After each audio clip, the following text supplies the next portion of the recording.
used in reproduction. What I want to do is ask how deep outside of reproduction do the biological sex differences matter? Well, for most of the late 1800s, even moving into the 1900s, there was a phrase called the dictatorship of the ovaries. And give you one here. Here's one. Professor Holbrook wrote, quote, "It seemed as if the Almighty, in creating the female sex, had taken a uterus and built a woman around it." That's just like This is probably not... a lovely way to look at it. I'm just trying... Okay, this idea still exists in current thoughts about male-female relations. We're going to see some modern ones here too. Indeed, it was thought that many diseases were really sympathetic diseases of the ovaries. That is, it was thought that really a lot of the diseases that females showed were their ovaries were malfunctioning, and that's what caused the diseases throughout the body. So it was thought that women were fundamentally reproducing creatures. You're going to see, I got some more quotes for you out here. This included a psychological disorder known as hysteria. I just finished reading a book on the history of hysteria. And the thought was that the woman's... Hysteria just comes from the Greek word for uterus. It was thought the uterus really somehow just wandered through the body. And the treatment for... Anyone know what the treatment for hysteria was? This is actually... Now you would think that would be the most obvious treatment. Didn't they have to like go to some like weird ceremony and they had to like put it back in place and make Well, you could. There is something called a prolapse uterus. That actually happens. Oh, but no. this was no. This was the treatment for hysteria was basically masturbation. And doctors got so tired of performing this operation, they developed the vibrator. So that's the true story of the history of the vibrator. They got tired of... They didn't describe it as masturbation, though. They would describe it as something else, and they caused the woman to have hysterical paroxysms. So, all right, got some more for you here. In the late 19th and early 20th century, an old referee, this is the removal of the ovaries, was considered successful if, quote, the woman was restored to a placid contentment with her domestic function. So, who do you think's probably getting these ectomies, rather? Women who... What? Who's probably in line for this surgery? I guess women that just didn't follow like the mainstream. Yeah, women who acted deviant, didn't follow the mainstream, right? They want to go to school, they want to go out, they want to ride bicycles. Well, you know what you do is get rid of those ovaries and you'll be happy being a housewife. Give you some more. Throughout the late 19th and early 20th century, this was the dominant view in gynecology, was that there was only a certain amount of biological energy, and the energy could either go to the woman's brain or it could go to the woman's uterus. This was the dominant view in society. I'm not making these things up. So, what advice do you think they would give women wanting to go to college? They had too much energy going to their brain. They have too much energy going to the brain, and what's likely to happen if you get a college degree? Probably not the first one. Right? You probably would not be like child rearing. So you probably wouldn't be able to do child rearing, right? They would say, well, if the blood's going to go to your brain, guess what's going to shrivel? Your uterus. Yeah, or your uterus is going to shrivel. So they thought the body was a closed system. These two are now why no one thought that the male testicles and brain were competing, which seems a little more reasonable to guess, how most men act. People didn't say that. They thought this was... And so, give you a quote here. In puberty, girls were advised to take lots of bed rest to regulate their periods, avoid much intellectual stimulation because, quote, too much intellectual stimulation in the fragile state of adolescence could result in permanent damage to your reproductive organs. Okay, this is 100, this is not like Greek times, this is not in the Renaissance or earlier, like 1130s. This is 100 years ago. These are the leading experts making these claims.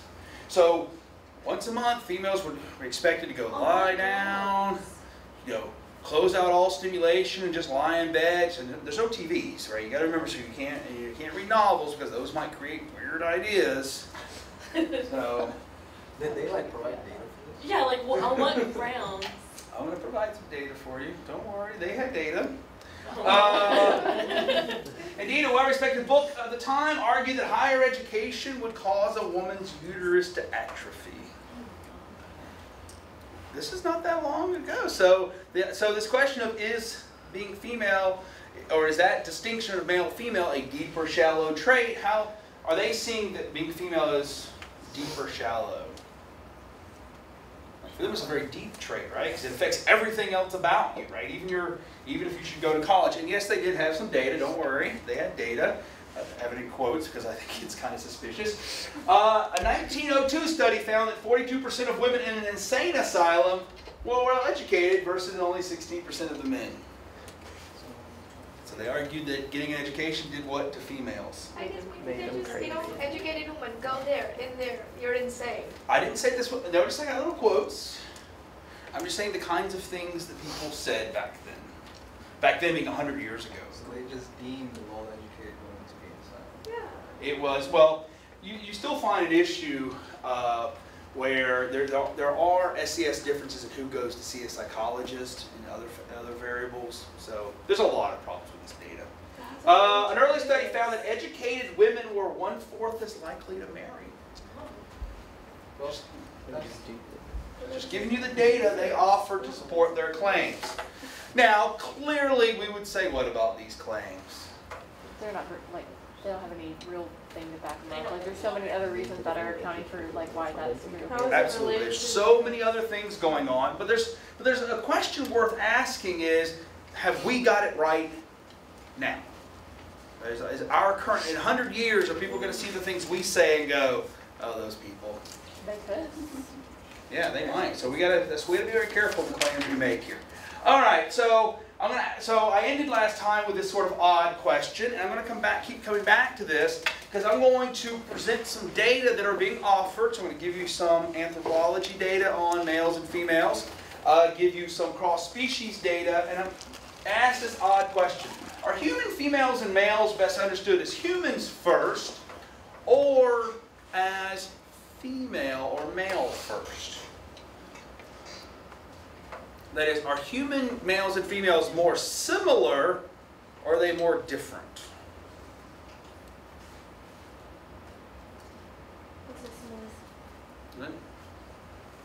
This is going to be good. I'm going to give you all some data here to do this.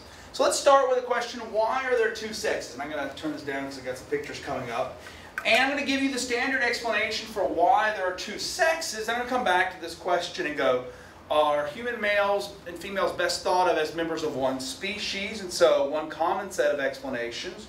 Or are females best thought of thinking of females across species and males as males across species? So let me give you the data here. If you look at male and female gametes now, which is usually where this discussion starts, our sex cells, you see that they are currently of very, very different sizes. The question is, why are they of different sizes? Why do we have large eggs and very, very small sperm? So eggs are one of the largest, most complex cells that we have as a species. For humans and other mammals, they contain genetic material, mitochondria. All your mitochondria come from your mother. They come from all sorts of nutrients. Also, compared to males who are making sperm all the time, what, 50,000 every minute? That's the rate at which healthy males make sperm. Females are releasing 1 egg a month. Versus sperm are like the smallest cells, or some of the smallest cells in the body. They're stripped down. All they have are the genetic material, mitochondria, which doesn't go inside the fertilized egg, but propels the sperm, a tail. Males are making thousands of sperm every minute. Does this difference matter? Well, many anthropologists think it does. Many anthropologists think this difference matters a lot. I'm going to explain their argument. Their argument is something like this. They say, well, if you look across species, the most plausible assumption is that there was no difference in gametes. That originally, gametes of all members of the species were the same size. And if you imagine that they're all the same size, you have no sex difference. But one group is going to start taking a route, not consciously, not deliberately, not whatever, but one group is going to take a route that says, if I make my gametes slightly larger, what's likely to happen? So I'm going to put a little more nutrients into my gametes. Now I'm more likely to fertilize. They're going to grow larger, but all right, so imagine, so we can't think about humans in this example. Think of I am a salmon. And I make my eggs just slightly larger by putting slightly more nutrients in them. What's more likely to happen to that egg? It's going to be fertilized in this ones. Fertilized, but also the egg now has nutrients, or It's more likely to survive. More likely to survive. So one argument is that one group might start making their gametes slightly larger, slightly larger, slightly larger, putting more nutrients in them. And so it's argued that this group took one route to survival. They took to getting their genes to the next generation. The route was put more and more resources into each individual gamete, and so release fewer, but more likely to survive. Other members took a different route and said, I'm going to make more, not consciously, but make more and more and more. Well, they take a different route to getting their genes into the next generation. They say, we're going to make, think of this route, and I'm not equating males to cockroaches, but this is like a cockroach strategy, right? Cockroaches don't expect them all to survive, but if you make 1 million of them, some of them are going to survive. Versus humans. I'm not equating males with cockroaches, I'm just trying to give the analogy there. Well, if I'm making very few gametes, how valuable is each one? Pretty valuable. I mean, compare. How valuable is each one of these compared to one of these? A lot more valuable. A lot more valuable. Is that difference going to matter, though? Well, a lot of researchers think it does. And they think this difference underlies something. Now, this difference is not the only variable, but this difference underlies something, and this is going to be something you need in your notes. You can tattoo this word to yourself. This difference is going to show up over and over. It's called a sex difference in parental investment. And parental investment is any investment by the parent in an offspring that increases that offspring's chance of surviving at the cost of the parent's ability to invest in other offspring. So here's what parental investment is. I have 2 brothers. If my mother were to give me food that she does not give my 2 brothers, that increases my chance of surviving at the cost of the others. At the cost of my 2 brothers. Well, there's no reason there has to be a sex difference in parental investment. That is, there's no difference why the female and the male couldn't contribute equal amounts. But what we actually find is there usually is a sex difference.